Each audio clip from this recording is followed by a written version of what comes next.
Hey, yo! Ladies and gentlemen, welcome on in. How we doing? How we doing?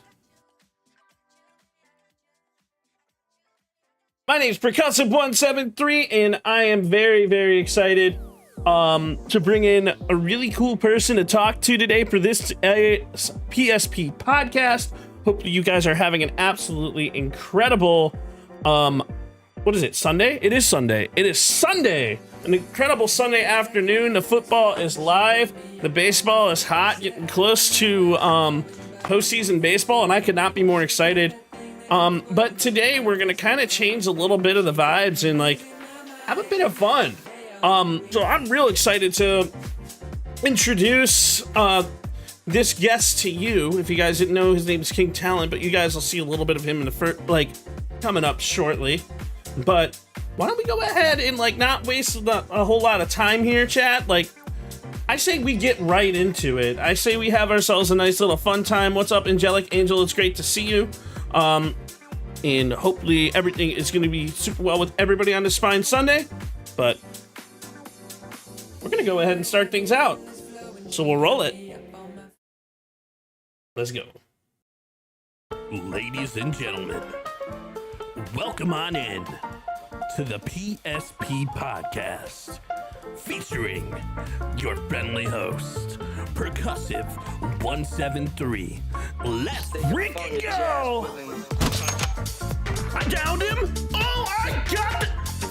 508 meters!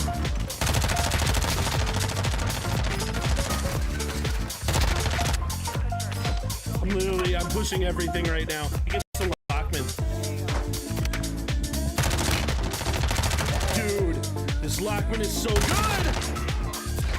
Oh my god, I'm disgusting!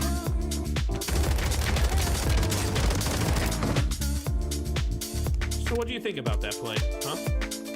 What were your thoughts? Not very smart, man. Not very smart, man. It happens, man. Hey, well, come back. We'll try it again, okay? Very smart, man. It happens.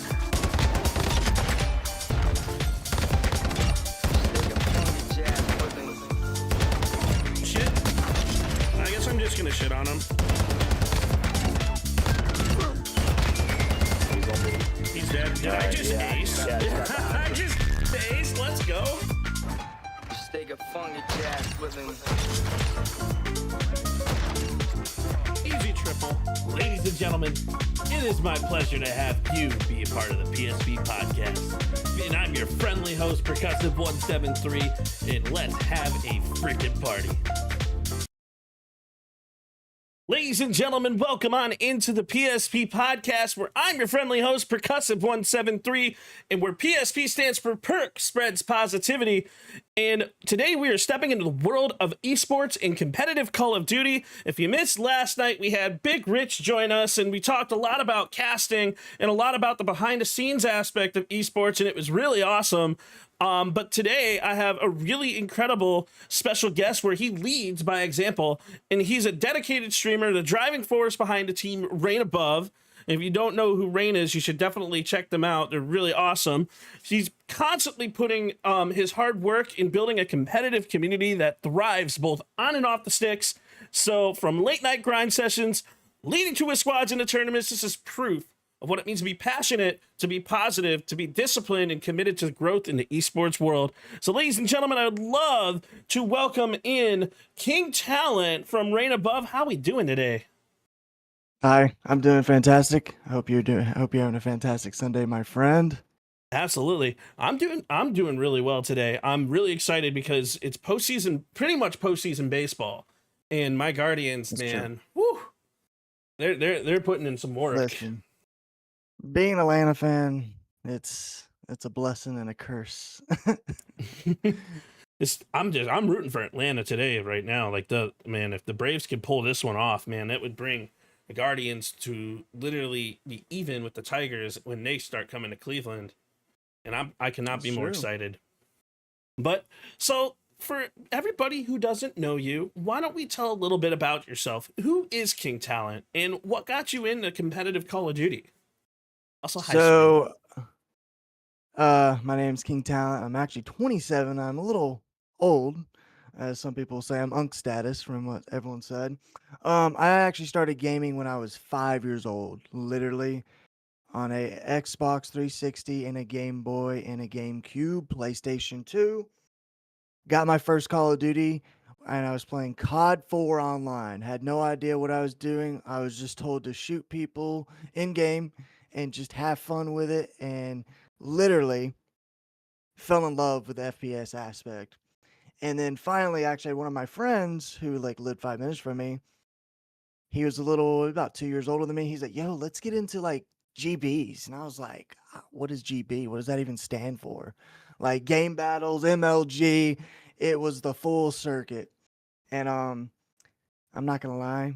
I was kind of poo poo at COD when I was like, in that age. I was like, going triple negative. And then finally my whole like world got circled around. I started playing Black Ops 1 competitively. I was winning like $50, $100, and then finally went to MLG, Anaheim, and what's the other one? Columbus, yeah. And won. I think we got second place out of, I don't know, 30 teams there, I think, and we both won $500. And at that age, I thought I was king of the world, literally king of the world. And so finally, me and him, we made a team together. Played in challengers all the way till I played in challengers all the way to Vanguard.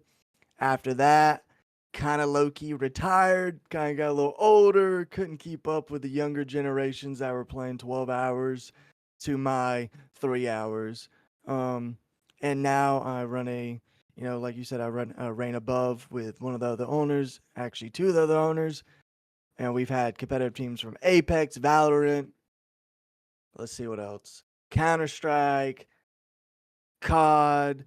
It's fun, and now we haven't really announced, can't really say anything on the podcast, but we have something coming up in the COD community that maybe me and Rylo are making a little return. The old heads are coming out to play. That's all I got to say. Oh, so they're coming out of retirement. Yeah, Had we're to, had coming to, out of had to make the retirement, old joke, because being an old head in Call of Duty, right? No, as I say, me and them's coming out of retirement, so we're coming for our money. It's gonna be fun to actually see that come into action and come into play. As a Call of Duty player myself, someone who thrives on Call of Duty content, like I just like the game of COD in general. But I mean, both you and I can admit the game overall has gone through a vast struggle recently, and there's a Oh lot gosh, of yes. difficult times from the Call of Duty community, especially for somebody like me who's a sniper. Like Hmm. in But you know what? It's not about the game being bad. It's about having fun. And as a Oh content yeah. creator and as somebody who's like an owner of an esports organization and just kind of understands Call of Duty in general, like you got to go into it with a positive mentality, even though the game is all it has like its rough edges, because there's always worse games out there. So Oh, 100%. how did Rain Above come together, and what makes Rain stand above all the other esport communities? So the funny thing is, when I retired from COD, I kind of got more serious in the content creation and the streaming aspect. Um, got my name out there a bunch, and then finally I was like, you know what? I'm tired of being solo. I think I'm gonna try to join a team. Joined a bunch of teams. They were never there. Never had the family aspect. Never helped me. Never, hey, what do you need to be successful in the streaming aspect? Never helped me. So one day on Twitter, I was like, Rain Above. Dude, the logo looked awesome. Their name looked awesome. I was like, you know what? I'm just gonna apply. If they say no, um, and then finally got an interview with them. I literally remember who interviewed me too. Um, word from word, got on the team. Kind of got stuck up in life, with work and everything else going in life. So really didn't put in 100% with Rain. And out of the blue, my life kind of took a whole 360.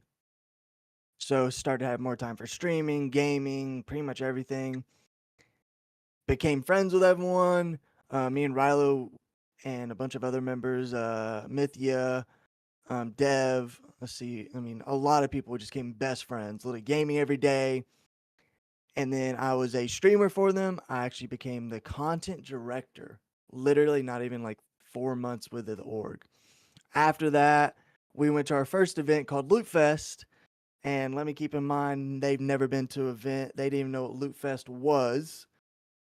Literally had no idea who, we didn't even meet, I've never even met these people. No one's met anyone in real life. Came to Loot Fest, got our name out there. We gained over, I want to say 2,000 followers on Twitter just from Loot Fest, doing giveaways, selling products, showing the products that we had. Glitch, I don't know if you guys remember Clutch One. We actually sold that, and then after that, the owners got in the chat with me. They're like, "Hey, talent, we got to talk, man. It's not going our way with you." And I'm like, "Damn, I'm fixing to get fired. What did I do, man?" And actually, they actually offered me a job to be one of the owners. And after that, man, it has been full 100% selling from DreamHack, Midwest Fest, Loot Fest, COD events, Halo events, getting new members, having 10 members to 40 to 50 members. And it's been a run, man. And we're still going full throttle. Having all these new sponsorships from Zenni, Glitch, and all of them, man, they've been 100% awesome with us, helping the brand out and doing all these recruitment challenges. We just actually had an RC challenge. Shout out everyone that, participated. We had awesome creators that won the challenge. But what really makes Reign stand out, and everyone's gonna hear this and probably shake their heads when I tell you this. We literally have the family aspect. It's not just we're just some other org. We put our content out there. We let our creators put their content out there and making sure they succeed what they're doing. We always game with each other on Discord. We're playing party games, having game nights, community nights, getting to know each other.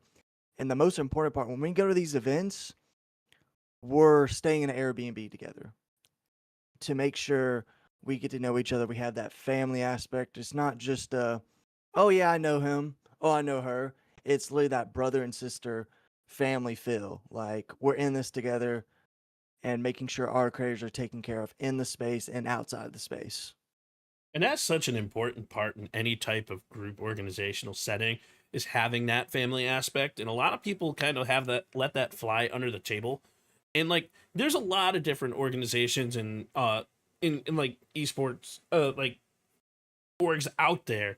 And like that's a really awesome thing that you guys have, that like you create that like family setting, because that's so important, like to allow a team to just thrive off of that. So not to go like super deep into like an org setting, but what do you guys look for as far as talent if someone is interested in joining an org? So what we look for, this is gonna sound so weird and not even clingy, but it's just like I want you to be able to jump on a stream and just have fun. And I tell this people to all these creators, like I get it. You love creating content. You want the extra, that little extra gas money from Twitch or the subs from Kick or those YouTube subscribers.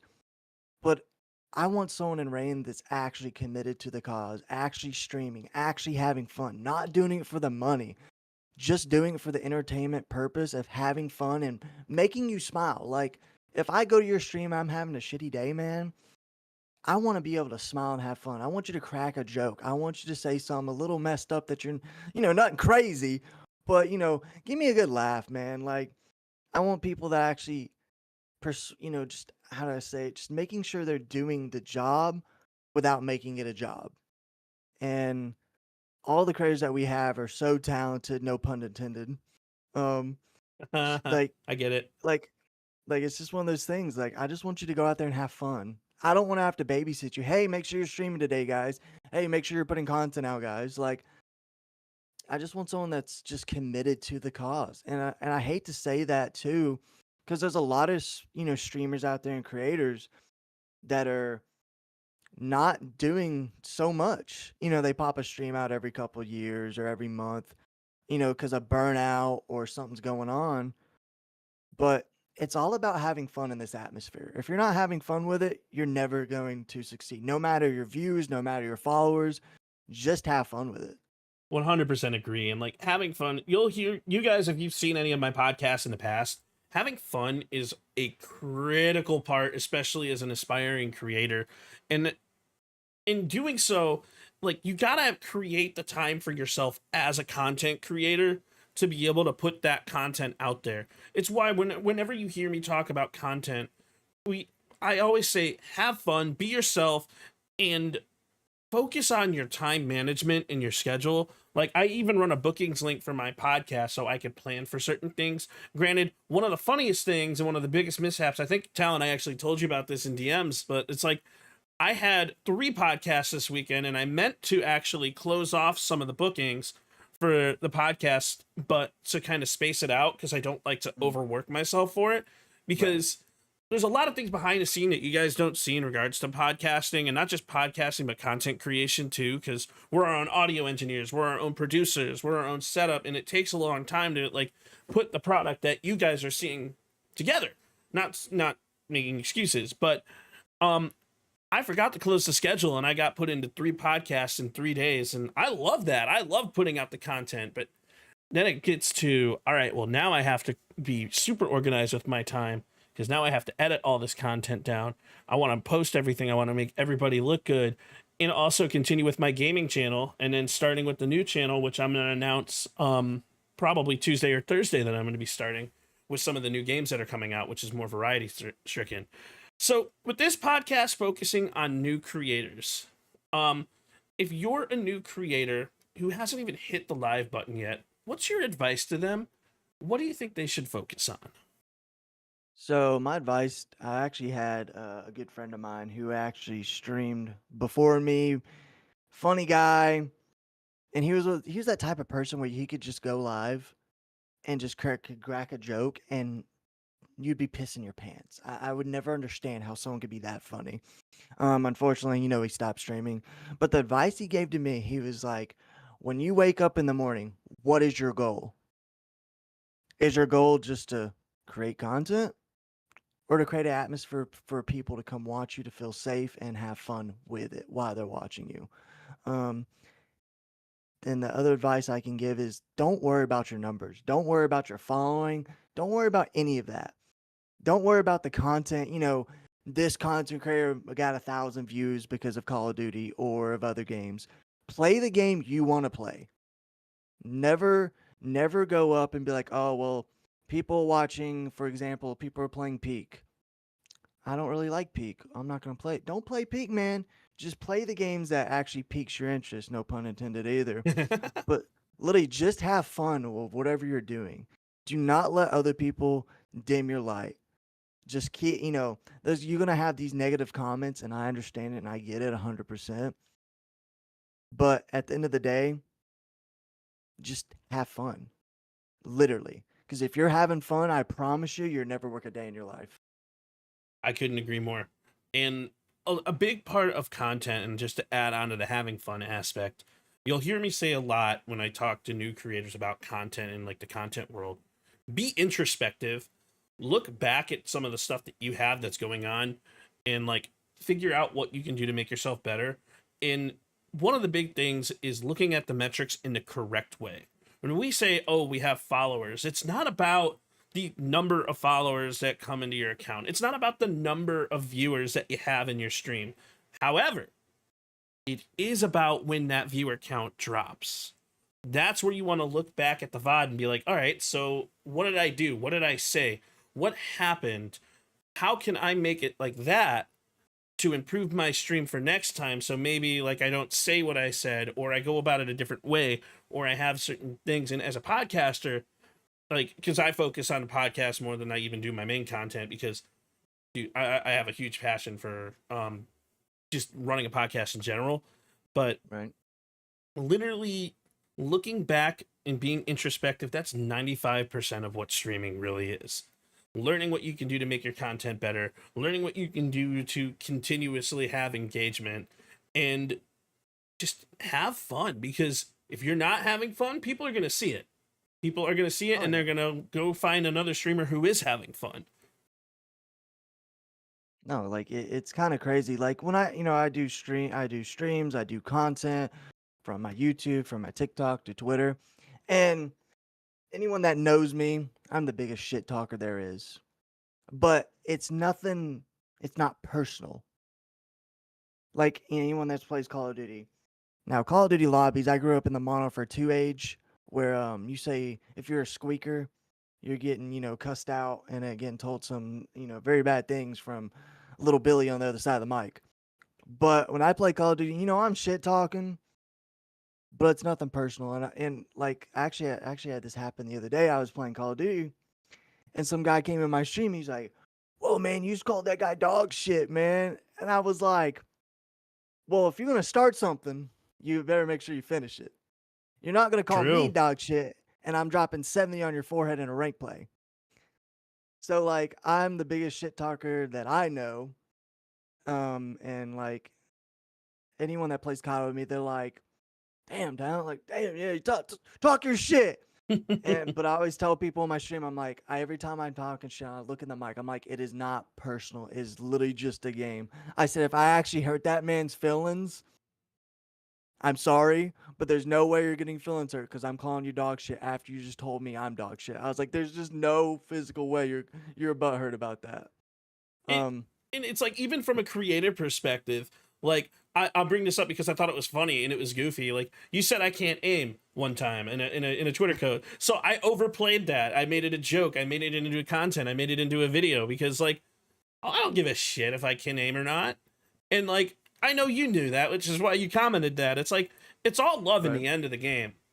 Like, yeah. it's all love, man. But when it comes to Call of Duty, you gotta have thick skin because some of those content or comments, man, they'll really get to you. Because I have people Oh, yeah. consistently commenting on my videos like, "Oh, you're dog water at the game. Oh, that guy Talent, man, he smells," just like Rilo just said. But Yeah.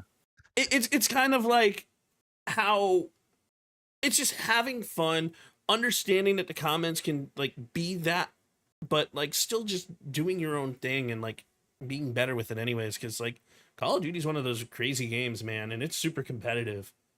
Oh no, like I want to give you the 4 biggest games that a big shit talker, and if you play it, you're gonna get your feelings hurt real fast.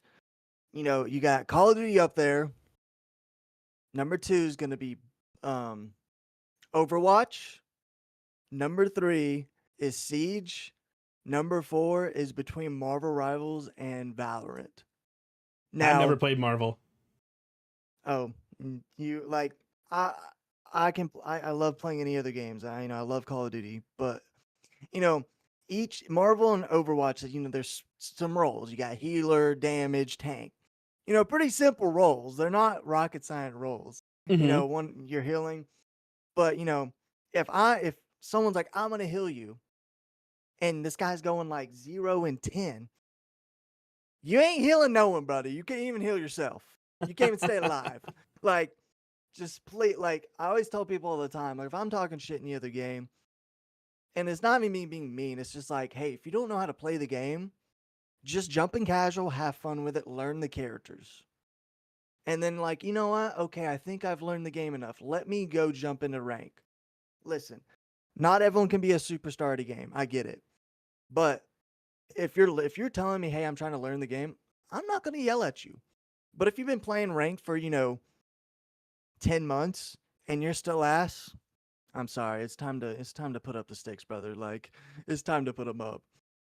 See, But a that's lot of why people I go into solo queue. pubs. That's why I go into pubs and I literally tell the people in pubs, I'm like, yo, I'm so new at this game, I've never played before, and then I'll drop an ace in the next round with a sniper only. Right? But I'm a troll. Like, I'm a troll as a content creator. That's always been who I am when it comes to video games. no, I get it. Like, I play COD rank a lot. I'm a crim. I have another account on my ult that's like diamond to play with like everyone else, so they're not getting slammed in crim lobbies. We're always playing. It's not nothing serious. I don't like to lose, but it's nothing serious. But we always do this joke. One of our other co-owners feeds, he'll always type AFK while he's playing, literally in the middle of the match playing. He'll type AFK. So people go in the back spawn and like try to find him while he's just sitting there camping, and it's the most dumbest, funniest thing ever. Because they'd be like, "You lied. You're not AFK." Like, bro, no shit, he's not AFK. He's got 3 kills on our team, and you just watched him rock in the middle of the map. How is he AFK? Like, what is going on with y'all? But like, Call of Duty, Call of Duty is a love-hate relationship for some people. It is. You could either jump on the game and be shooting, and you feel like a pro. Or the next game, you're going like quadruple negative and you can barely shoot straight. Well, And like I tell people all the time, have fun with it. It's have fun, learn the game. Once you know how to flow with the game, literally you're unstoppable. Like it's crazy. So Call of Duty added skill-based matchmaking back in Warzone 2, and really, I'm gonna speak positively about COD for a second, but they really flourished it in the latest Call of Duty. So what do you think that impact has had on the Call of Duty community? Like, because I know there's a whole lot of hate that goes towards skill-based matchmaking, but there's a lot of positive that comes from it too. So I'm interested to hear your take on that. Yeah, so when I first played COD, there was no such thing as skill-based match. You're jumping in a Yep. match and I could be playing the best player in the world, literally. Or, now I'm having fun. I could drop one game, I'm dropping 100 kills in a Nuketown match. And then the next game, they're amping it up a little. They're getting people that's going to shoot me back, running, a jackal, jump shot and drop shot and, dropping almost a nuke. And I found like in all my years of playing COD for 17, 18 years, I love it, but I hate it at the same time. Because if I really want to put myself to the test, I'm going to go play rank. And that's what rank is there for the challenge that you think, okay, I'm pretty good at COD. I'm going to go jump into rank. That's the challenge of it. But with pubs, it's like, I would say it's 50-50. You either got the people that are, pretty decent, or they have no idea where they're at on the map. Like, I need to get Dora the Explorer to come get the map for them to know where to go on the map. And I've noticed a skill base with other people that are not, I hate saying this too, because it sounds like I have an ego, but on my skill level versus me playing 18 years versus someone that's been playing like, 2 years, maybe a year, but not really competitively. And then they play with me. It's kind of like, oh, I'm doing fantastic. Like I'm dropping 80 kills, but someone on my team that's playing with me is like going 20 and 50, struggling to even get a kill because the skill-based matchmaking kicked in because of how rank I am, like how high I am. And it's just, I don't think it's fair, but I do understand why they put it in. But we'll never, in COD, players will never be satisfied, unfortunately. I could agree with you on that. And like, in my opinion, and I talk about this a lot on my own stream too, but I feel like there needs to be like a little bit of a separation between ranked and its skill-based matchmaking versus pubs. I feel like pubs should never have skill-based matchmaking. You could run into some really incredible, amazing people, and then you could play the next game with all bots. But why is it that whenever I play in public lobbies, all the bots are on my team, and I'm always at the top of the leaderboard? I don't want to always be at the top of the leaderboard. I want to be able to like play against a variety of people, because finding those bots and messing with them and like honing certain skills that you can't do when you're playing somebody of like equal level is a completely different mindset. So I feel pubs should be that safe place where you can play anybody and anyone, no matter what it is. You can play someone on day 1 versus someone on day 20,000. And ranked should be that place where you play people of equal and or better caliber. No, I totally agree on that. And it's so funny, like man, it's so hard to explain it because again, it's me trying to say I have an ego, but I don't. Like like for example, my girlfriend, she's been playing COD, she's great, she's good at it. And then let's say Rilo comes play with us. So we're on a decent skill level. And then out of the blue, she's not doing too hot. because maybe, for example, the enemy team's a little higher skill gap, or we're in a diamond lobby, and but then the next match, out of the blue, she's over here dropping 3 pieces in a rank lobby, and I'm like, what the hell, dropping 3 pieces of grenades, and then she has almost 200 minutes in the time. And it's so funny to see like the skill gap of when you go to play rank into pubs. Like it's Mm-hmm. so like I wouldn't say it's almost night and day, but if I go on my Crim account, it is a night and day from my alt account to my Crim account. True. And it's crazy because, I wouldn't say Crim's the best rank in the world, but it's up there. Not, I wouldn't say, I would say almost 60% of players maybe got Crim, maybe that's, being a little too nice, but still, it's a big night and day difference of just having fun trying to go from pubs. Just let's say I want to snipe to get camos. Right. And then out of the blue, you're getting drop shot across the map with a pistol, and you're like, yo, what's going on here? Like, and you got someone that's already, the game just started, and the guy's already 10-0. And you're like, well, brother, I'm just trying to get my headshots, man. Like, please leave me alone. And I would say this Call of Duty is a little more, I would say a little more mean about like getting like the skill based matchmaking. I feel like this Call of Duty Yep. has really toned it up a little more, even from Modern Warfare 3 to Modern Warfare 2. It really wasn't that bad. You have a few games, but this Call of Duty Black Ops 6, I feel like I'm in the ringer some days. Like it, and I hate to be like a I don't want to say shitty player, but not experienced player, and you're getting in 0.30 KD, and you're like, you're not having fun. I know you're not.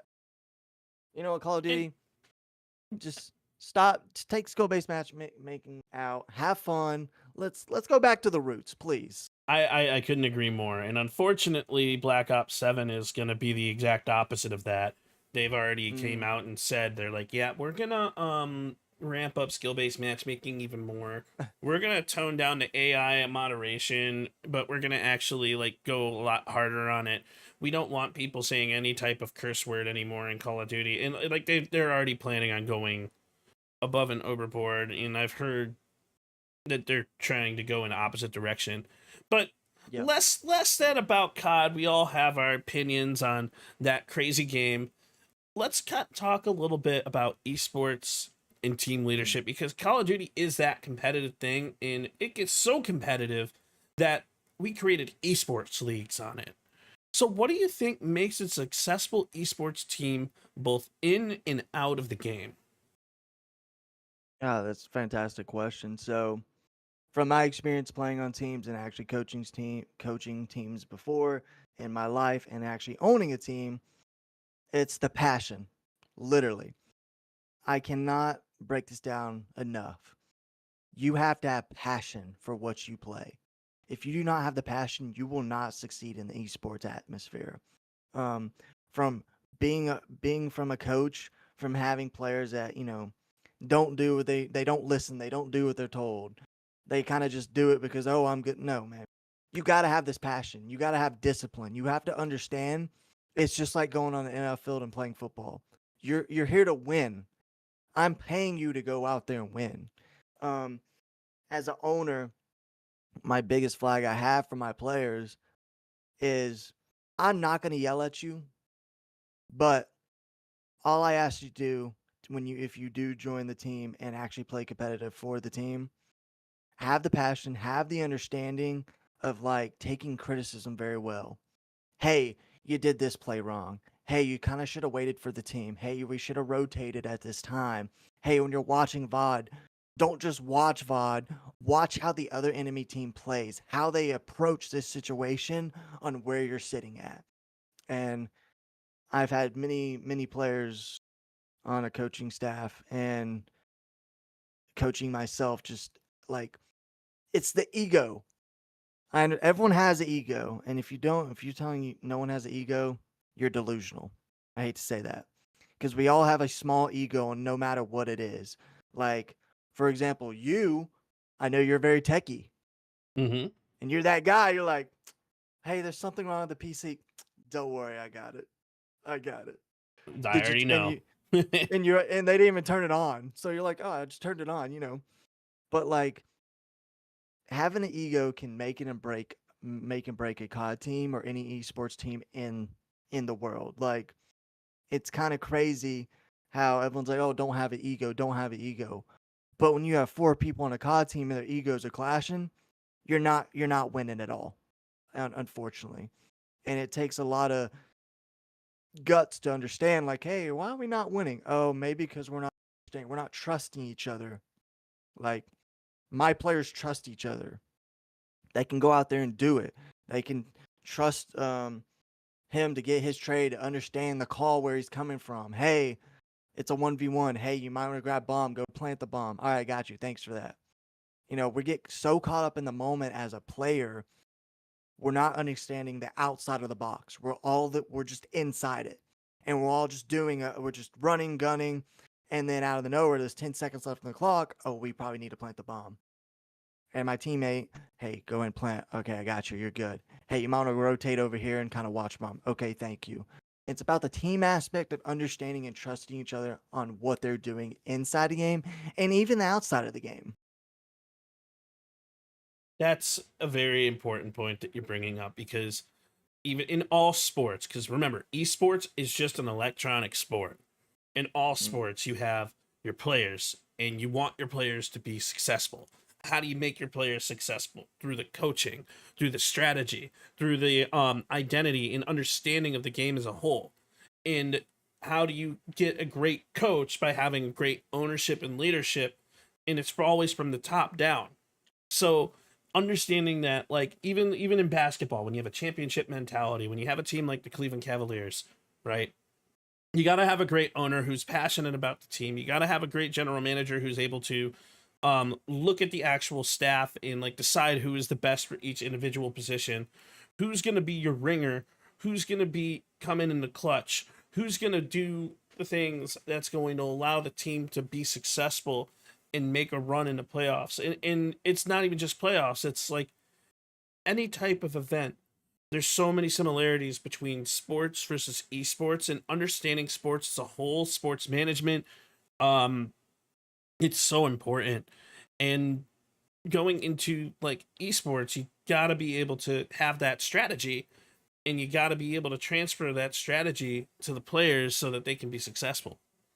So I don't know how in depth you want to go in regards to the strategy, because I know a lot of people just pay attention to what they see in the stream or what they see on the field. So what is some strategies that you like to say or that you like to have your teams do? So this is gonna sound so dumb since it sounds so dumb when I say it out loud. So back when I used to coach, I haven't done it now just because, you know, that was kind of back in the day. So what we used to do, the strategies we used to go outside before our matches, you know. I don't know if anyone's been at LAN events. I really don't want to go into detail, but you know, you can kind of look it up and kind of take step from step. So Mm-hmm. before our matches, we had scrims. We did an hour of scrims, and after that, we had maybe 30 minutes to go before we go play on the main stage or go in the pits. So what we did, we used to go outside and throw the ball around, like a little bitty ball, like uh my coach back in the day, and even when I coach, I forgot what it was called. It was like a little stress ball. We used to throw it around for like 10 minutes. Hand-eye coordination, hand-eye coordination. So you're getting the hands feeling, you're getting your eyes understanding like where to look, where to go, where to go. And oh, my camera's zooming in. Oh, sorry. Yeah, you probably had the OS spot, right? Yeah, there we go. Sorry. You're It good. You're loves to good. zoom in on my face. I was like, man. It was Um, full screen with that, so that was actually kind of funny. It just went. Phew. But it's you get the hand-eye coordination, and when I actually played as a player, we had hot hands, and I know they still have hot hands till today. But actually used to meditate before my match, get in my chair, literally just sitting there meditating till the match starts. And another thing that I told when I retired and started coaching is vocals. So I'd literally sit there, we'd all look at you and we'd go, la la la la la la la la la la la. So when you're calming, it doesn't sound like we can understand each other. Because a lot of people, when they get hot in the moment, they're sitting there like, oh, he's going blow, blah, blah, he's going blow. Like, what did you just tell me? And it's gonna sound silly too. Making sure you're hydrated and you eat before events. I'm not saying eat a full course meal, but get your belly full, get some water in you, get a Gatorade, get those electrolytes going. Because if you're playing and you're hungry or you're dehydrated, that's all you're gonna think about. You're not thinking about the game. And I always told my players, like, hey, you're going to drink a bottle of water before you go on stage. Okay, cool. So they got the body flowing, the H2O. And it's, how do I explain this again? I can't go into detail because that's pretty much tattletelling and I'd probably get in trouble. But emotional coach too. Mm-hmm. Like, if you're just lost a match and it was close, everyone's upset. Having an emotional coach under, hey man, dude, lock in, man. It's all good, man. It's just one map at a time, one game at a time, one round at a time. And let's say if you played a hard point, you just lost 250 to 100. I'm not gonna lie, you kind of just got bet. You just kind of got smacked. I'm not gonna lie, but bounce back each round, each game, each moment. Your understanding you're just getting warmed up, and have an emotional coach tell you that is actually fantastic for the players, because if someone's going negative, they're upset at themselves. But if you got that emotional coach saying, hey, like, it's all good, man, just flow with the game, have fun. This is your game, not their game. And it really helps even, I want to say, the younger generation, because I'm 27, but that younger generation, they're so upset because they went negative. But having someone that's a little older than them, hey, it's all good, man, just lock it, just relax, let it flow, let the nerves get out of your system and have fun. And once they have fun, it's like a switch just got flipped. It's like they go demon mode. And that is so important, because one of the things that we talk about in all aspects of sports is managing team chemistry and being able to have that successful coach. The importance of a good coach is a make or break when it comes to the actual team itself. And like, the best, I guess I would have to talk more to the coach with this question, but how would you balance the competitive grind and the team chemistry and keeping it positive and strong as an esports lead? So as doing that, we're playing Call of Duty for a certain amount of hours a day. I love to do experiments as like, yo, let's go play Halo or another game. We're not playing it competitive. We're not, just going jumping on for fun. And building that chemistry with my players, even as a coach or a player, building the chemistry of trust and laughing and having fun with each other. And just trusting each other what we do. Like, yes, this is a serious amount of money that we're playing it for, but I know I can trust him and have fun with him. And even if we lose, it's going to suck, but we can all have that positive attitude even if we lose. Like, we're learning each and every day how to become a better player and a better teammate. And I want that with my players or for a coaching staff, or whatever happens. I want them to understand you're learning from each and every day, from no matter if you're losing to winning or just sitting there having fun explaining stuff to people. And that comes with a huge understanding of the game itself. And like I said, it goes back to, like, when you understand coaching, you understand the strategy that needs to happen and what's going to work best with your specific players on your team. And like, it's so important to have that, and like to be able to balance that chemistry and balance that gameplay, to turn to someone and be like, yo, guys, he's pushing B. Maybe we rotate a little bit harder on the B side and Right. do one person on A just to make sure they're not going to pull a fast one on us to cover the flank, so that we can make sure that we get the bomb planted on B and take like 3 people out. Or maybe making the hard heavy decision saying, all right, cool, we're just going to give up on B, and then we're going to surround A, so we put them into a bait and switch so they know that when they push A, they're not going to be able to get to A. It's Right. understanding the game and understanding the vibes, and understanding that is so important. So what is some of the biggest challenges that you faced leading Reign Above, and how were you able to push through them? Man, hopefully I don't get in trouble for this answer I'm about to give you guys. No, But go for so it. literally any esports, been in it for a long time, and I've been in a few teams actually. I've led a few teams, and I think the main issue with I want to say any org, and it's gonna sound so stupid, and it's probably gonna bite me in the ass, but it's the funding, man. Like, I hate saying this, money is the root of all evil, and it sucks saying that because everything costs money.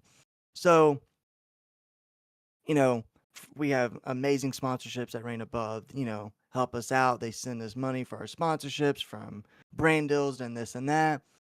And, but there's some times where, I had to dig in my money to buy some jerseys because number one, we may not had funding or we didn't have enough funding to make sure.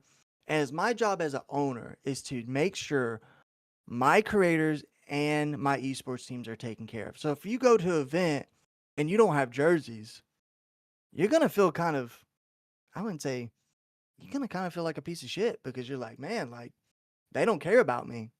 They didn't send me a jersey to go rep the team with the sponsorships. Or like, you know, as an esports owner and understanding is to keep it's money sucks, I get it. But like I'm not saying, I'm dropping $200. I'm dropping almost $1,000 on some stuff from jerseys to Airbnbs to food to Ubers. And people don't understand that. Like everyone's like, "Oh, they're an owner. They just own the org." No, no, no, no, no. No. Like it is all about making sure you guys are taken care of. And in esports, a lot of these teams in the pro league can't even host events. Like for example, I'm Atlanta FaZe fan. Shout out them. They went to, Vegas FaZe, so they're going to Vegas, but from 2020, that's when COVID hit, they hosted one event in Atlanta. And it's been, what, 5 years, and they've never hosted another event. And you know why? They got the money. It's FaZe, but they don't have the right amount of money to buy out a venue, buy out this, buy out this, buy out this. And I get it. Like all these other big teams like 100 Thieves, Optic, Cloud9, I'm pretty sure there's other ones out there. Or even the ones, oh my goodness, the Falcons, Hmm. Falcons video. They got money. I mean, EWC was, holding it in there and it was looking crazy. But when I tell people they're like, I want to start my own team. Okay. First of all, have a foundation to go off. You have that foundation, and then you don't need that much money. But for some of my players that kind of, the top 250 in the world, top 500, they know they're good. They know they can go on a pro team. It's just going to take them a hot minute to get to it. But as long as they have that foundation of the team that supports them, respects them, and will always be and cheer them on no matter if they win or lose, and they have a little bit funding from and a lot of these people don't ask for much, and I respect that. You know, we sent our CS team to, what was it, Tennessee. It didn't go as planned, but in the end, they had free jerseys, free Airbnb, free Ubers. And I don't know if it's free food. I forgot. But we got top 6 in the event, I think. And at the end of the day, they weren't even upset because in the end, they went on a website. All of our team went on a website, and this is probably the biggest website for like pros to see who you are. So they're happy about that. It sucks to lose, but as long as you're learning and there's progress to be made in each event, it's a win in everyone's book. One of the most incredible things when it comes to any type of sporting events is learning how to bounce back from losing. And Mhm. as a Cleveland sports fan, I have a lot of experience watching my teams lose. I have seen my teams go 0-16 in football. I have seen my team have the worst record in baseball. I've seen my team have the worst record in basketball. And then they drafted someone named LeBron James and ended up winning a championship in 2016. But it's every failure, every loss is something that you can learn from and something that you can grow from. And you can break that down to every play. Every game that you have, you can learn from it. You can understand where you lost, where things happen, and then you can learn to not make the mistake again. And that all ties back into content creation too. It's like, I just posted a video and it had 10 views. Okay, why? Where did it go? Did I not have a hook? What can I do to make the hook better? Everything is in life can be boiled down to that mentality of learning from your mistakes and in pushing yourself to that next level. And I think that is one of the beautiful things about sports, whether it be esports, physical sports, is like you can always learn from your mistakes. And that goes 100%. everywhere. So oh, go ahead. No, you're good. And if you're not learning, you didn't fail hard enough. True. That's something that people make the mistake of as well, is like they'll sit around here and be like, yeah, well, you know what, I'll deal with it. That's something that I'll deal with. And then they lean into this thing called complacency. And then instead of trying to be the Kobe Bryants of the world, you start letting yourself be the Brendan Knights of the world. And what that means is like you allow yourself to be complacent and you don't allow yourself to learn from your mistakes and you don't see yourself at that next level.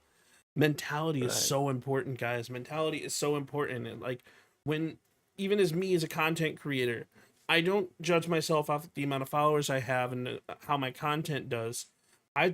It goes back to learning about the right metrics to like analyze. I learn about when people leave my stream. What did I say to cause them to leave my stream? Or what did I say to allow them to not stay engaged to my video? And that improves my overall performance as a content creator. And that can also improve your overall game-to-game play as a player. So it's a huge mentality to learn from. So we talked a little bit about the negative stuff. We've also talked a lot about some of the positive stuff. But what would you say for somebody who wants to start their own esports team? What would you say to allow them to break into the competitive gaming? What would you want to see? So I always want to say this is just understanding what game you want to get into. Like I said, you got Call of Duty, Halo, Rainbow Six Siege, CS, Valorant, Rocket League, Apex. I'm sure I'm missing some of the League of Legends and some, I'll get cooked in the comments later about missing some of the main games. But yeah, what about Fortnite, man? What about Fortnite? Or Dota? Yeah, what about Repo Esports, man? Oh, How you gonna forget Peak, bruh? Lethal Company, bro. No, I'm kidding. I'm just throwing things out there. I think he's cooked, chat. Yeah, we're gonna start a Lethal Company team, bro. Run it. Oh shit. Find the game that you think is the best to watch. Like, a lot of people don't watch COD, and I understand it.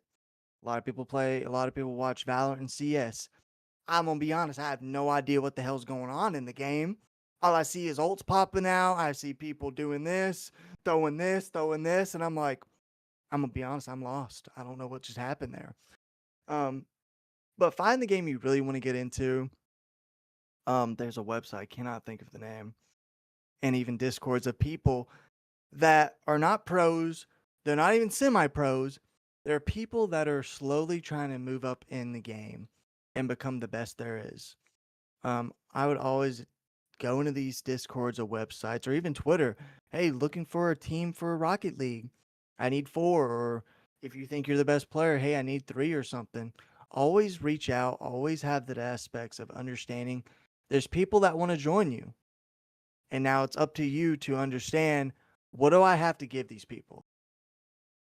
Because unfortunately, you have to give something in return, no matter if it's money, jerseys, this, or this. But the main thing when I started out was respect and trust and understanding that I can jump on this game and we can win this game. And it's just hard because a lot of these people that are young, are like, oh, I'm the best in the game. We'll say $200 a week. $200 a week, brother. This is a full-time job. Hold on. Let's take a step back. Like, how about I give you a nickel, and then we get jerseys made? No, that's not good enough. I'm not going to join your team.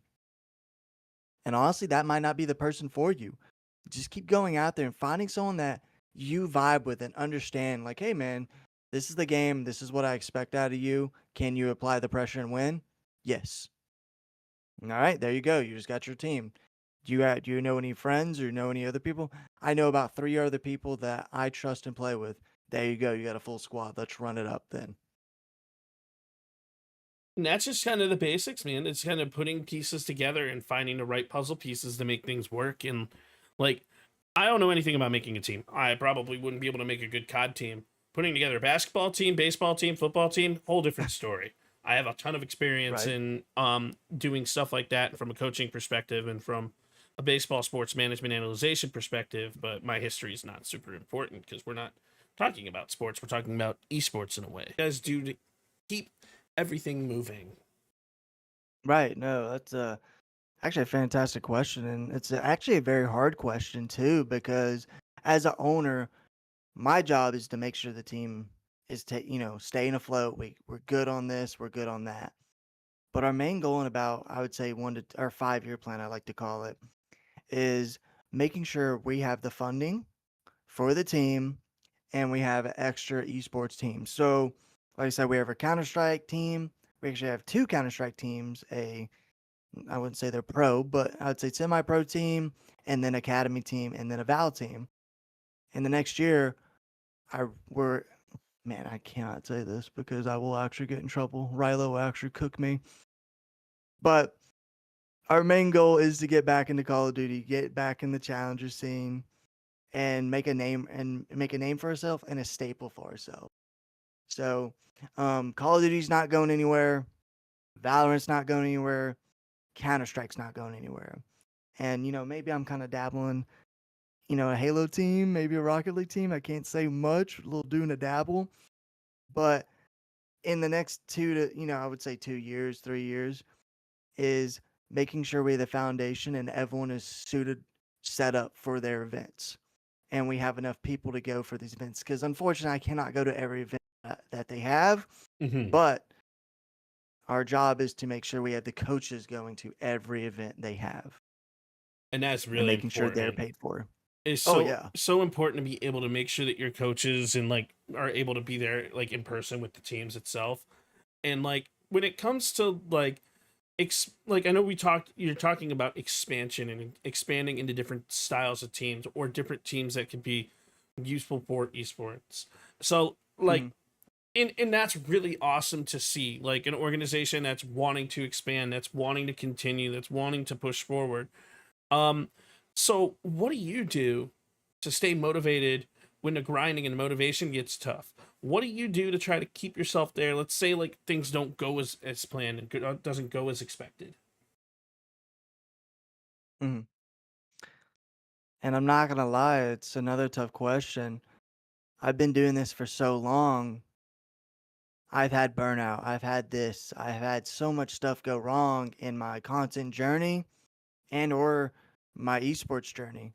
Like I worked so hard to be on a team one day and then 2 days later I was dropped. And it sucked. But as a creator and a owner, it's the leadership. Because I know if they see me down in the dumps, it's gonna make them down in the dumps. Um, and the funny thing is, I love to reference this movie, and anyone that knows Greek and Roman Empire, you understand where I'm coming from. The movie 300, Mm-hmm. Leonidas. He is leading his troops into battle. He's the first one out there.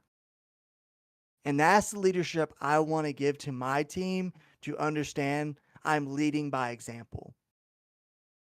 And we actually have this not motivational thing, but if someone, I always type in the Discord, I always type in our chat, hey guys, if you guys having a bad day, please let me know if something's going wrong, if you need help in anything, do not be scared to reach out. And if your mental health, I know mental health is a big issue in the gaming space. I've Yes. seen it for years and years. Um, I always tell everyone on my team, if there's something you need to talk about, please do not hesitate to DM me. No matter if it's 4 in the morning, because my job is to take care of my team. And if I'm not doing that, then I'm being a shitty leader. And my main goal, and even Rilo's, she feeds as a co-owner, is taking care of our creators, our esports team, and making sure everyone is happy. And unfortunately, sometimes you can't make everyone happy. Get it? But if I can put a smile on your face, I did something right today. And even going into content creation, that's just my goal as well. It's like, it's doesn't matter what my numbers are to me. I'm in a completely different mentality, different level of where I want to be and what I want to do and how I want to hold myself. It's if I have the ability to make you smile, that's what I care about. I don't do content for money. I never have and I never will. No, I I never could will either. monetize it if I want to, but I mean, I don't want to because I'm making money in different facets and different avenues, and we don't have to talk about my finances. But as a content creator, my goal is to make you happy, make you smile, and like kind of put you in a position where you can kind of see my day-to-day life and how I play games and like kind of what I want to do. And it's allowing you to be there, allowing me to make you smile. I know the podcast is a completely different level of perk where like Right. I'm more on the serious front, but like I'll go into Call of Duty, I'll banter with the people and I'll just have like some of the biggest fun. And it's like sports, esports, like everyone is competitive. When it gets down and dirty to it, you got to have that competitive mentality and keep yourself out Right. there and put yourself in that mindset. But when it goes into content, being that trash talker and just having fun and doing it in a fun way, that's such a big thing. So, Oh yeah. who's your biggest trash talker on your team? It's not I'm you. not You're not allowed going. to say you. You're not allowed to say Yeah, but you. as I say, the next biggest track talk, I want to say almost Riley, but his is not shit talking. It's more like, you smell. I'm like, what, brother? What are we doing? Say something like, your dog shit. Like, say something funny. He'd be like, man, I bet your grass is tall. You need to mow it. And I'm like, Rilo, what are we doing, man? And there's another guy, Feeds can talk a little shit too. I'll give it to him. And I would say my girlfriend. My girlfriend can talk shit too. I've heard her say some things, and I'm like, whoa, whoa, what you doing? And he's like, he called me shit, so I told him he was dog shit too, and he's a little crybaby. I'm like, hey, you know what? That's fine by me. Um, and I've also figured out when people start playing with me, they kind of shit talk more, and I love it. I'm sitting there giggling like a schoolgirl. I'm like, yes, let the rage consume you. Tell him he's dog shit. Tell him he's not good enough at the game. Like, yes. Um, it's just a variety of people in our team. Um, but I would say Rilo. Rilo's under me. It's definitely all about having fun. Like when I shit talk, like I mean, like I usually don't shit talk. I'll usually respond to other people's shit talk. So like someone will be like, yeah, you're like bottom of the leaderboard or something, and I'm not actually bottom of the leaderboard, and I'm like, oh yeah, I just came in the middle of the game. What's that make you? And they're like, well, you're still trash because you don't have a kill yet. And I'm like, I know, it's been one round, and then next round I'll drop like 4 kills, and they'll be like, Mm. oh man, I'm 4-1, and you still have 2 kills, and you've been in here for 5 rounds longer than I have. Are you okay? Do you want to talk about it? Is everything okay? And it just, they get so mad and visibly mad, and it's one of the funniest things to see. There's an I art. love it. There's an art to shit talking, and like Uh-huh. it's not just, sorry Rilo, it's not just saying that you smell, but it's going to that next level and going to that next run and just like pointing something out about the actual gameplay and just being real but also at the same time goofy, and it is so much fun. So Oh, it's fun. Like back in the day, mhm, shit talking would go a little far. yes it would. Like way, way, way far. Any old COD Like, heads, like you're in like the like old Black someone's Op telling me ones, they're yeah. gonna come see my mother, and I'm like, Hmm. oh, okay. Well, tell her she's a nice lady if you knock on the door. Right. And I I'm mean, like sitting there like, It's a little weird. I don't want you coming to my house, but I get the shit talking. But when people shit talk me, I love it. It adds this fuel. Like when I'm doing shitty, I'm like, all right, someone tell me I'm dog shit. Someone tell me I'm ass. And out of nowhere, I just snap and just go off on the game. Like I love it. Like shit, it puts a little warm feeling in me when someone starts shit talking. I'm like, all right, let's just run it. Like it's not just like, oh, you're dog shit. Yeah, I am. Oh no, no, talk back. Like a little back and forth banner. And then at the end of the day, you can be like, yeah, GG, bro. Yeah, GG. Like, just have fun with it. Don't go over the top, but just have fun.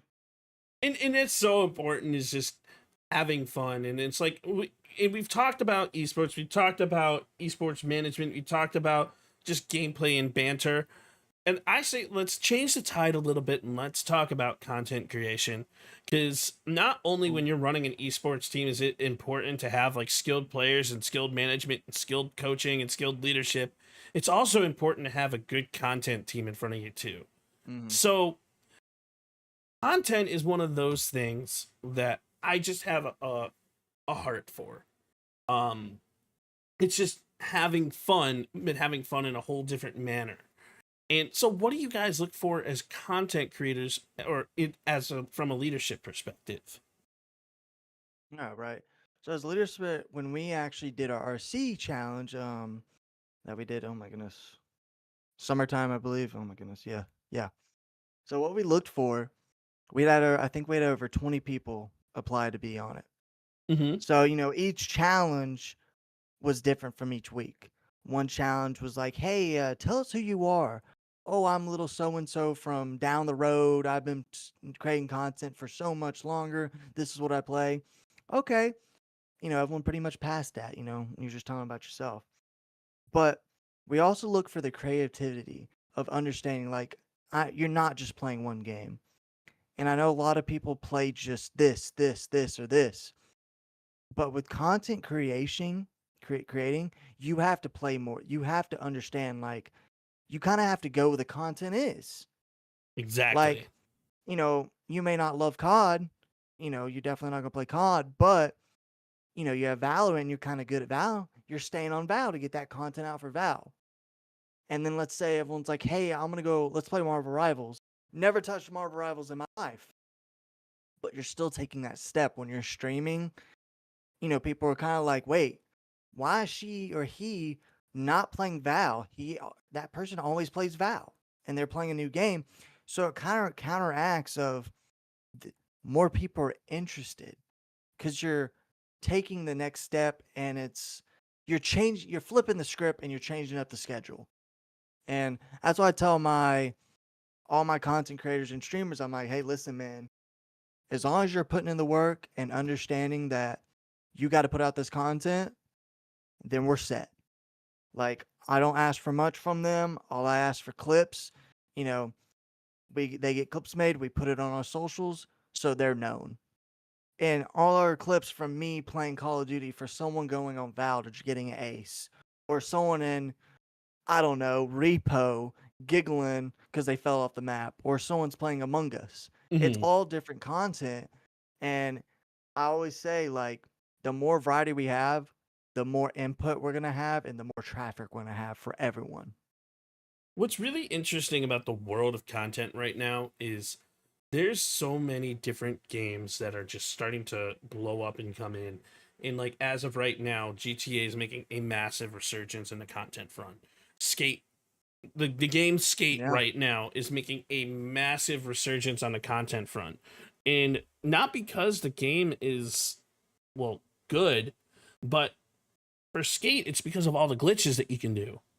Right. And people who are like glitch hunters are having an absolute blast because it's the first game where you can roll faster than you can skate. And like the content fields with that are just endless right now. And like this stuff is like people are starting to immerse themselves in different open world MO games and even different FPS shooter games now. And it's like it extends far beyond just Call of Duty.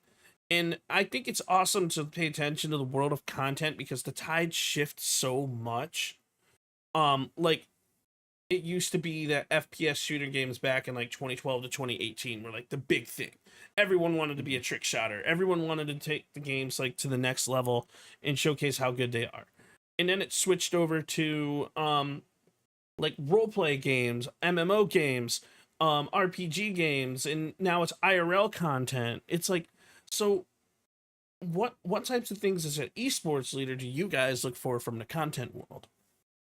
Yeah, so being in the esports league and understanding their content is everywhere, literally everywhere. So I can actually touch on this a little. Even when we pick up players, we don't do contracts because contracts are the devil. And anyone that knows in the business side, you know what I'm talking about. Um, when we pick up players, we're always like, hey, like, love to have you on the team, you know, but we want you to play for us in a competitive aspect, but also do content for us. And they're kind of like, what do you mean? Like, I'm confused. Like, you mean a camera? No, no, no. Like, not interviews. I'm talking about like, hey, I'm gonna get 5 people that never played Valorant or Counter Strike, and we're gonna go up against you guys. Oh, well, that's not fair. I know, but it's funny ass content. The Mm-hmm. Reign Above owners getting shit on by their own team, funniest content you can have on. And they're like, oh, okay, cool, cool. And then we're actually doing a small video soon of the Counter Strike guys. We're going to play like Repo or something. And all these guys, all they do is play Counter Strike. Like, I promise you, there's one of my players that has over 500 hours in like 2 weeks. And I'm like, brother, do you sleep? What is going on? Like, you got to play something else. And we're just going to go on and play Repo and just have fun creating content. They never played the game. And then, they're not buying it off. They're not throwing a smoke or molly down mid lane. They're literally just picking up shit in a cart and winning the game. But when I'm picking up players for a team, I don't just look if they're funny or this or this. I always look at the personality, who they are as a person. Are they great on camera, and then you get to off camera, they're asshole? I don't want that person on there because I don't want someone to go on Twitter and type out some crazy message about so and so because it's a drama thing. Yes. We're not in it for the drama, man. I'm paying you to go play. I'm not paying you to go tweet. And it's always about the personality. I love the personality of my players and picking up players. I don't want to pick up no one that's going to start drama because it's going to be more of a headache for me to get a fire extinguisher and put it out. And now my team is under fire because he made a comment saying he doesn't like blue cheese. But then the blue cheese, you know, cord comes out and they're threatening to fucking dox him off the world because he doesn't like blue cheese. I'm like, all right, let's not put that tweet up there, man. And like drama is an unfortunate part of the content world. It's like there's ways that like you can. I always tell people, like especially for new and aspiring creators here, is like keep your head down, do your own thing, but also allow yourself to network and allow people to come into your environment and kind of see what you do. But like because there's a lot of ways to avoid drama, and don't let yourself get kind of sucked into the drama because it's not a good look. Brands pay attention, like networks and orgs pay attention. So just keep your head down, do your own work, make your own content, stay in your lane, but also have fun while you're doing it. And that's just Right, so and important. it's crazy. Like, I can actually shout out or people that know these people. Sergeant Jackson, Mm-hmm. BB Jess, Miss Mm-hmm. Savage, all those big kit creators and even Twitch creators, man. You know, you see they're in small drama, but they still are true to themselves. Mm-hmm. I could watch them on stream and I can meet them at events and they're still 100% true. Like, Exactly. I remember I got in a game with Sergeant Jackson one day, beginning of Black Ops 6. He had a full on group and it was just me and like a few of my friends. And he's like, oh, what's up, man? Like, he knew who I was. He's like, yo, shit on you. And I'm like, whoa, whoa. Okay. All right. Okay. And that game, man, I absolutely went nutty. I dropped over 80 kills in a hardpoint match. And he's like, all right, man, my bad. I didn't mean to shit talk. GG's, brother. And then got to play with him, joined Discord, had fun with him, and met him at events. And he was like, yo, next time I see you, I'll buy you a beer. They saw him at the previous event, bought him a beer. And we sat there and talked and chatted for a few minutes and just had fun. Like the same personality I'm seeing online. They're not fake. They're 100%. It's the same with BBJS and Miss Savage. They're 100% of who they are online and in person. They're fantastic people and fantastic creators. I honestly could not agree more, because like seeing some of the people that go through certain aspects and certain avenues and like still being the same in person as they are, it's such a genuine trait. And it's like, us content creators, we may not talk about the drama, but we see it. We all see it. We all try to stay in our lane and do our thing, and they do a phenomenal job of dealing with the stuff that they go through. But like having that ability, also, hi Joplin, yes Cat, having that ability to be like true to yourself and being the same in person as you are online is such a huge thing, which is why I strive as a content creator to always do be my own person and be exactly the same online as I am going to be in person. You see me in Discord, I'm going to still be the fat goofy 30-year-old that's going to be here. You know? Like it's going to all be the same. I'm always going to be Perk. Joplin, I know you want attention, but I'm talking to people. And I have No, it's crazy. I understand what you're coming from. As me, like anyone that knows me, they're like, yo, that talent guy, he's kind of an asshole. Yeah. And nothing wrong with that. And like, it's just who I am. I'm very sarcastic. I'm very funny. If I'm actually hurting your feelings, it is your job to be like, hey man, you said I smell. I'm really upset about what you just said. All right, my bad. My apologies. It won't, it will never happen again. I will not tell you that you smell. But like, I've been online for so many years, been in COD in the scene, and people's like, yo, that talent guy, he hates me, which I probably do. Maybe it's a 50 I probably do. Maybe. Maybe it's 50 shot. Well, it depends on, but I always tell people that me and Rilo are so different and our other owner feeds. People go to Rilo for personal issues because he's going to sit there and talk to them. I'm still going to talk to you, but I also am going to be like, I'm going to be kind of an asshole and be like, well, what's going on? Like, why are you like, and we're the yin yang is what we're called. And he's like, when shit needs done, they come to me and shit gets done. That means I got to be an asshole. But I always tell people, if you don't know who I am and you don't get to know me, you're just going to think you think I'm some other asshole. But these people that I meet at events, from even big creators to small creators, from people that are like, wait, I know you, dude. You're that guy that plays Call of Duty and yells at people and tell them they're trash. Yes. And it's funny because the people that want to know me will not call me a dick. They'd be like, oh, he's a little sarcastic. But he's not really a dick. Just get to know him on a personal level. Like, sit there and talk to the man about something. Like, and I know the drama it's just drama too. People like, oh, he's just asshole because the way he talks on COD. Bro, that's just me talking shit. Like, and I could literally get 5 people on the line right now and be like, yeah, you kind of are a dick, but you're very loving. You care. You actually care. They just need to get that deeper side of you. And a lot of people now do not want to get a deeper side of you. And I hate saying first impressions are a major thing. Maybe I'm having a shitty day and I shake your hand. Oh, great talking to you. Well, now you're upset because I didn't look you in the eye or something, or I walked away because I was having a shitty day. And I don't want to out that person. That's mean. But I could, but I can't do that. But for example, I met this streamer when I was in the league, and he was like, we played against each other, and he hated me, literally hate. And then one day, like, I was like, bro, I don't know what I did to you. Like, if you tell me what I did, I'll apologize. And he was like, I just, you're just an asshole, man, the way you are, blah, blah.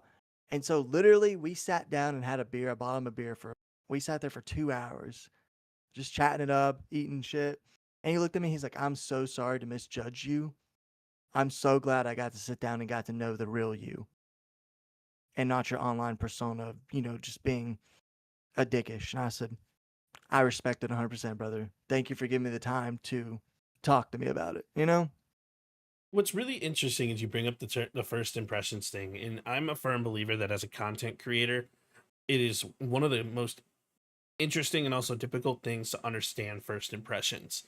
Like when you're a smaller creator or a newer creator or a budding creator, you have a very difficult task. You have to make a first impression within Mm-hmm. 30 seconds. You have 30 seconds to hook a random chatter. You have 30 seconds to say, so someone comes into your stream, let's say like, all right, some big name creator, Valkyrie or Pokemon comes into your stream, right? You have 30 seconds to really hook them in, to make them want to be there, to make them want to stay in. With my mentality for anybody who is new going into content creation, it's how can you make your streams consistently have that hook to draw people in, to allow your chat to be interactive, which is it. When I do run this podcast, I do have an unfortunate thing where I do say, hey, yo, we see all your comments and we appreciate you all, but we see them, but we're probably not going to respond. So people are going to probably go and not that are not here for the educational aspect of it. They're going to go to somebody else where they can interact, where they can have fun and they can do their thing. Mm-hmm. But as a content creator, you have 30 seconds to get somebody and draw them in, to get that follow, to allow them to continue to interact with you. So I don't know, is there something that you do that allows you to do that? So, from what I've learned, I'm not the craziest creator in the world. I'm not the biggest creator in the world. But what I do, anytime I'm streaming a game and I see someone new, I'm like, "What's up, man?" Or whoever it is. I'm like, "Welcome into the stream. I appreciate you dropping by." And I Mm-hmm. always ask this question. I'm like, "Hey, how did you find me? Were you just scrolling on Twitter and you saw my link, or you're scrolling through Twitch and you're like, yo, that guy kind of looks like a handsome devil. Let's click him." Or his gameplay, or the title's like "Dumbass Plays Call of Duty." Like, I always ask that because number one, you're answering the question. You're like, "Hey, welcome in." It gives them time to figure out where they found you from. "Oh, I found your link on Twitter, and you look like you look like a funny dude. Oh, thank you for dropping by. What games do you play?" What I love to do is keep asking questions about first time chatters, or even chatters that are new and they haven't followed you yet. I always ask at least 2 to 3 questions. If they don't follow me by then, I'm like, "Hey, man, I appreciate you stopping by the stream. Thank you for, giving me that view. If you enjoy my stream, I would love for you to drop a follow. If not, you don't have to." But I always try to keep my audience engaged and understanding. Keep asking questions and then make a funny joke to them. Because if I can make you laugh, you got it. You got that follow in the bag, like literally. Absolutely. And that's so important to be able to engage and get that interaction from people as they like enter the chat and kind of make their presence known. So I actually have a weird little formula on how to get people engaged and get people interactive. So if you ever come into any one of my streams, I'm gonna almost consistently play Call of Duty, which is a very oversaturated game, and not a whole lot of people are gonna enter COD streamers, especially smaller ones. So I'm going to post content that's going to be completely out there, that's going to be completely outrageous, that's just going to be really funny and really goofy. And then you're going to see that, and then you're going to see the little live circle. And when you see that live circle, then you're going to come into my stream, and I'm going to be doing the exact same thing. I'm going to be interacting with the enemy team. I'm going to be commentating over my gameplay. I'm going to be talking about my thought process of where I'm going to go and how I'm going to do it and why I'm going to do it and what's going to happen. Because if you sit there and then you just snipe and you're like kind of quiet, people are just they're gonna pop in. They're gonna be like, "Oh yeah, no, he's playing a game. Ooh, he's actually pretty good. All right, cool. Let's see who else is on." And because the level of being able to retain an audience and to gain an audience in a game like Call of Duty is so difficult, but so much fun. And you got to have that formula where you have people consistently engage in the content world, and that's a whole different level of understanding, like kind of how to play the game, and is playing the games that you're comfortable with. So that's my 100%. trick of the trade. That's awesome, actually. I love like picking the brain of people, anyone that's big or small, like understanding how they get their audience to stay, or that first time chatter, or like getting that raid. Hey, I'm gonna go raid so and so. They may not even care, but at least you're doing it justice. Hey, I'm putting my new time chatters somewhere. Oh, my friend's stream. Let me go in her stream or his stream. And hey, let me just put the train on them. Show them that, hey, I'm also funny, but I also have a friend that's also 10 times funnier than me and a little more goofier than me. Mm-hmm. You know, it's always putting the aspect of the support of other big creators and small creators in this atmosphere. Absolutely. And one of my highlights I would say is like when I got rated by Timmy Toucans a while Oh, back. nice. And Timmy is a phenomenal content creator. His content is kind of everything that I kind of he's a big inspiration on the content style that I do.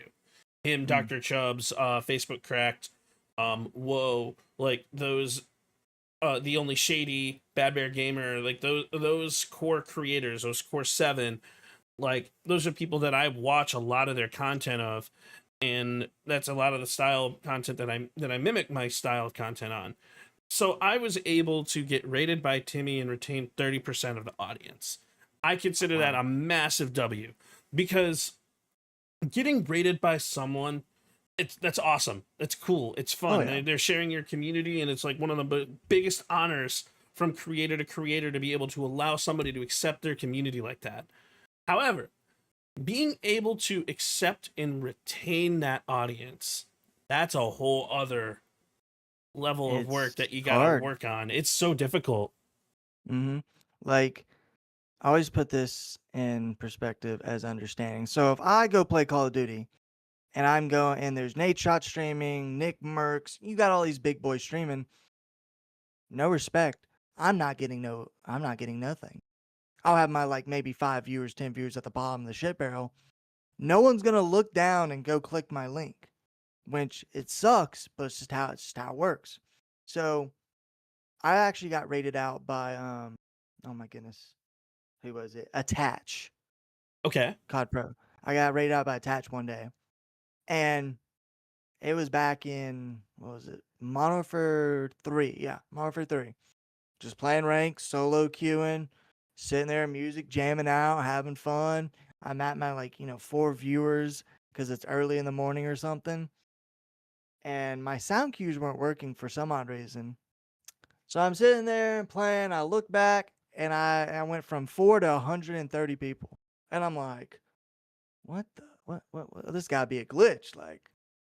And I guess the raid glitched out or something, and it finally came in like a couple minutes later, and I'm sitting there like, holy shit, I just got raided by a COD pro, like, oh my goodness, oh my goodness.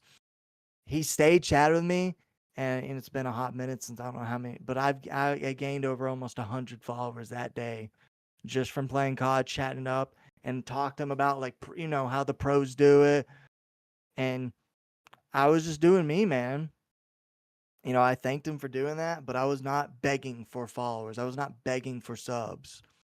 Like, it's all about when you get rated or this happens by big streamers, just understand they're still human. Even if you say thank you goes a long way. Yes. And people do not understand that. I've rated people. I've got rated. And when you raid people, go in, get the raid. Hey, raid, so and so raid party coming in, come in, blah blah blah.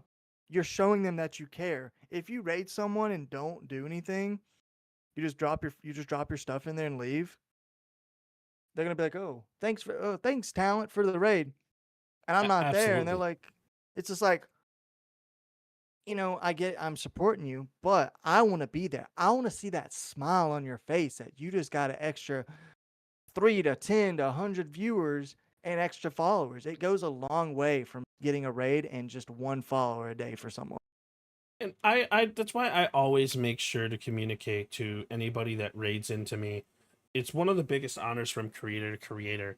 I mean, sure, you can do like all the fancy stuff like, oh my God, thank you so much. Oh, it's so exciting and awesome. But I mean, like, there's a level beyond that. They're Mm, trusting you with their community to somebody to watch if they want to continue to watch Twitch, and they are suggesting you to their community. yeah. So, in that mentality, like being accepting of somebody who's rating you is such a huge thing. So the last question that I kind of want to ask, is this is geared towards newer content creators, aspiring creators, some people who may want to take the steps to get into an esports league, or maybe take the steps to go like that style of route of creation. What is your suggestion to those creators who are looking to get into esports? What do you want them to know? Oh man, that's a crazy question too. Yeah, it is. That's such a crazy question because I always tell these creators that want to get into esports that think they're, good at the game or understanding, like, oh, I might be a little decent. Listen, go on YouTube, whatever game you're playing, study. This isn't a test. This is like, if you want to take this seriously, study the map, study the guns, study rotation, study whatever you need to study. After you get done studying this, go in a private match. Learn how to do this. Learn how to do that. Watch these pros on how they position themselves, how they understand the map, how they're reading this play and out to play. Because I promise you, if you just jump straight in, three things are going to happen. Either you're going to blow up, you're going to get big, which is very rare to happen in this space of time. Or number two, you're half in, half out. That means everyone knows you, but you're not getting picked up. Or number three, you're going to go full throttle and get burned out and just be, I wouldn't say shit at the game. You're just going to lose so much respect for yourself because you just put it full throttle and jumped in, and now you're on a team going 0-10, and you're the shittiest player on the team. You need to learn what game you're playing, learn the rotation, learn the map, and learn each experience from the pros also. And from me playing so long, no one ever believes me in this. I don't get nervous. I'll be in a 1v1, it's another day in paradise. And, I'm playing with other people. They're sitting there, hearts pumping out of their chest, about to pass out. They're sweating. Their hands are all clammy. I don't know what's going on. But, I tell people, just relax and have fun. But when you're playing, I love COD. I'm going to say COD. I tell everyone that plays with me, if you're serious about COD, I will take you in a private match, and there's videos online of a pro explaining the map to you. Hey, this is what you do in this scenario. This is where you're going to rotate to. Do not take this route. When you're chowing this person, don't do this. And it's going to help you, I promise you. But it also takes time. Do not push yourself so hard because I promise you, you're going to burn yourself out and you will fail. I couldn't agree. I could not agree more. Listen, understanding and taking the initial steps, taking the initiative upon yourself is so important to the game of COD. You gotta understand, for anybody who is aspiring to get into COD or wants to be in esports and wants to take that next step, there's always going to be somebody better than you. There always is. Even if you're the best of the best and no one can even touch you, and you might come into that situation where you might lose. So, I mean, it happened to Atlanta FaZe. Everyone hates FaZe. Everyone loves optics. But I love to use this example. Draza. Everyone hates Draza because he has the ego. But I don't think you understand what he did to make big. He lived in Alaska, in the middle of bumfuck nowhere. The most famous person up there is Santa Claus. Literally. He came here, won a championship with 100 Thieves, and still one of the top 5 ARs in the league. mm-hmm. And if he can do that from Alaska, imagine what you can do with the support you have and the understanding how to play the game and never giving up. Do a little John Cena, never give up. Putting things in perspective. I'm a Call of Duty player who never was good at sniping. I used to never be great at it. I used to never do any of that stuff back when it was Black Ops 1, Black Ops 2, some of the old style games. For years I was watching some people trick shot and snipe, and I'm like, dude, I want to do this. I want to try this. My friends laughed at me. They're like, there's no way. These people are professionals. That's why they do it. So 6 years, the only thing I did was run a sniper only. run a sniper only. I play Warzone, run a sniper only. Mm. I this is all the way from like Black Ops 3 to like when Warzone dropped before I picked up an AR again after Warzone. So 6 years of learning how to snipe, learning how to create, watching YouTube videos, learning things, practicing in private matches, practicing against bots, learning how to be good, and now I'm hitting clips like it's my day job. Even though it's not, but like now I can literally close my eyes and snipe somebody across the map in Nuketown, and I can predict their spawn and figure out what movement they're gonna do, and now it's just a sniper. It's like, oh well, you didn't go this way, so you're obviously over here. Oh no, now you're dead because I predicted your rotation, and now I'm a hacker and getting reported and shadow banned in Call of Duty because you guys don't understand that someone just is smarter. So, but it's if you really want it, you want it. Train it. 100%. Like, I get told I'm a hacker probably 5 times a day on COD. Mm-hmm. And like, my girlfriend is like, how is he hacking? He just knew I was there. Brother, I've been playing 17 years of Call of Duty. I promise you, I can spawn in and tell you where you're going to go before you even. Well, yeah, because you learn the maps and you learn the spawns and you learn how to flip spawns too. Yeah. It's a whole different level. And like I always tell people all the time when I played competitive, I'm not playing. I'm playing against me. Like, what would I do in this scenario? You're in a 1v1 scenario. What am I going to do? I got the bomb down. I got 20 seconds left. Am I going to play time? Am I going to run around and save my life? What am I going to do in this scenario? So I always think when I play against that other player, like, okay, they're not here. They're not there. Okay, they have to be in these other 2 locations. If they're not, then maybe I need to retire or something. But still, I always tell everyone, when you're playing against yourself. Exactly. It's a huge mental game. It's a huge learning. Like everything that you do, every gameplay that you do, you need to learn. In Warzone is completely different. You can't go from ranked multiplayer and then go into Warzone and expect to be good at Warzone. I actually had someone who was talking so much shit about Warzone with me before. I'm not going to say the name of the creator. And they're like, well, Warzone's just so easy. You just run around with AR. I'm like, okay, here, play around with me. I'll sit back. I'll let you lead it. And they don't know the map. They don't know the rotations. They don't know how the circles run. They ended up only dropping 2 kills. Luckily, they even got 2 kills. And then they died instantly twice and could never regain and could never reposition. And we never were able to get that, even though I dropped 40. So it's like, understand, like, there are different avenues, different aspects, different levels, different things, and you have to take the time to learn them. You do. If you want it, you're gonna want it, and you're gonna do what you can to want it, and that is gonna be a difference. Like, I can jump on multiplayer rank or casual and drop mounts amount of kills. I can go to Warzone. I'm not getting 60 kills. My average in Warzone is maybe 15 to 20 kills. That's better than most. That's better than most. I think I've got to Crim max, highest rank in Warzone. I just don't play ranked because I'm a different level. I love ranked though, man. I gotta have something to win. If I'm playing, like, people play casual. For example, anyone knows Stephanie Evans? Steffi's great. Steffi is great, fantastic person, very fantastic. When anyone that's watching her stuff, you're gonna watch it, and she's talking shit.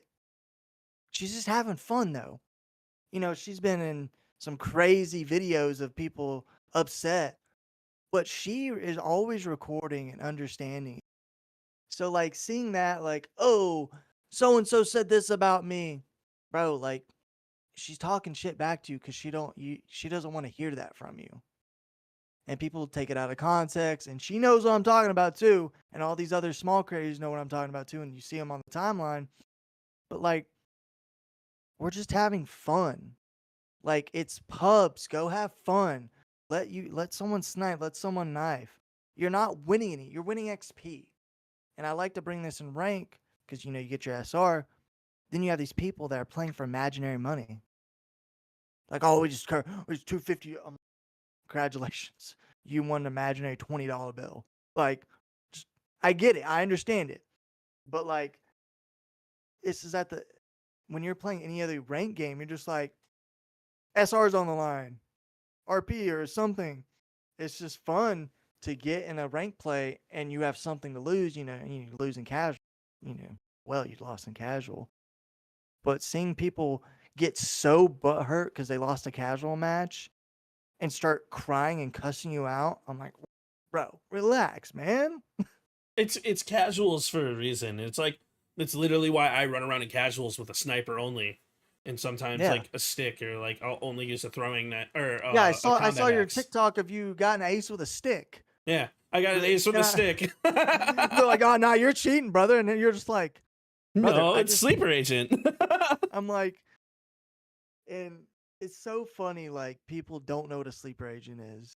Like, we were playing casual the other day, and there were 6 or 5 of us. Sorry, so we had a random on our team. He's in a 1v1 situation, literally. Mm-hmm. And out of the blue, there's 2 players on our team. There's a sleeper agent. And I'm like, brother, I don't know if you have your mic on, but he's going to come behind you. I need you to look behind you. And he's like, no, man. I'm like, it's a 1v1. It is not a 2v1. I need you to pay attention. And he's like, dude, no, like, I'm fine. And he dies by him. And I'm like, bro, all you had to do was turn look around. at the mini map. That's all you had to do. He's like, well, I was wondering why there's a random dot on the mini. I'm like, man, It's not random. And it's not random. it's so goofy sometimes. It's like, but that goes back to what you were saying about knowing the game and understanding the game. There's different avenues in different locations in different areas, and like when it comes to COD. And that's why like it's so funny to me, like where I actually had back-to-back TikToks where people didn't know what sleeper agent was, and then they called me a hacker, and then I get reported and I'm shadow banned, which is why I haven't played COD in a week. It's like it's stuff like that. It's like No, I've been shadow banned a while on my COD accounts. Even on my main, I'm not dropping I'm still dropping numbers, but I dropped a 70 kill game in a crim lobby, and this kid just assumed I was hacking, and I'm like, bro, like, I don't know what to tell you. Like, shoot back. So he got me banned and then shadow banned. And on my ult account, I get reported daily. Like, I get probably 5 reports on my ult account. And finally, it's an Xbox account, and they sent me a message. I was banned for 24 hours. Bro, like, are you serious right now? How am I going to hack on an Xbox account? I mean, it's possible, yes, but it's so difficult. why am I going to go out of my way to hack? Like, there's no reason to. You're not learning anything. Like I have a $10,000 PC setup. If you put everything together, there is zero reason for me to put hacks on my system. Like I spend enough money to play it the right way to be able to handle myself and put myself in like a specific situation, like to be able to play the game well, because Call of Duty is so demanding now on like your system. Like I had to go get a Ryzen 9 5070 Ti with 16 gigabytes of VRAM, 32 gigabytes of RAM, 4 terabytes of hard drive space, lower everything down to the bare minimums just so that like everything is actually able to run standard and smooth. It's crazy. But it's crazy. Like for COD, like I've never cheated in any video game. Never, I'm back in the day in Black Ops 2 and the game was dead. But like I'm not hacking or in a COD 4 lobby. But like the best thing I do, I literally got a scuff. I actually just got a brand new scuff. My girlfriend sent to me. I mean, like, dude, check this out. This thing looks sick. Oh hell yeah! Like, my scuff controller, you can so see like, clean. Mine's so old. You can see where I keep my hand. Oh wow! As I say, I have my blue one I use all the, and I have so much bad stick drift. I'm literally was AFK a minute, and I'm looking straight ahead. I come back, and I'm looking all the way behind me, and I'm, oh no, this is not good. My stick drift is so bad from time to time. Like it's because this is so old.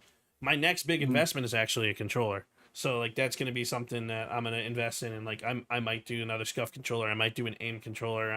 Who knows? Yeah. Controller companies hit me up. No, hit them up. No, don't actually. Only if you want to. But we'll get something wrapped up. But speaking of wrapping up, ladies and gentlemen, I just wanted to give a huge shout out to King Talent for joining today's podcast. And yeah, thank you. is remember that this podcast is all about you guys. It's all about the budding creators, people wanting to get into the field of content.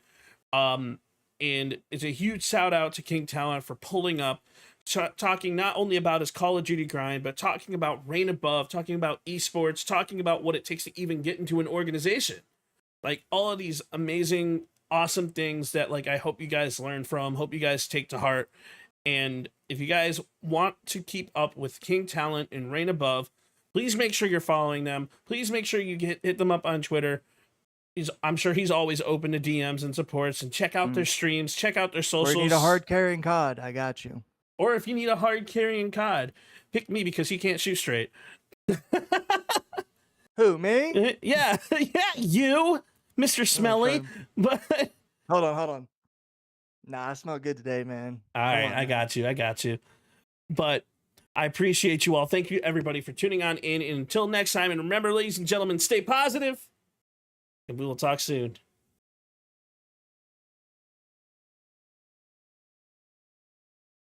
Said I don't know where I'm going, but I'm moving to her beat. She got that thing that keeps growing. She got me stuck on repeat.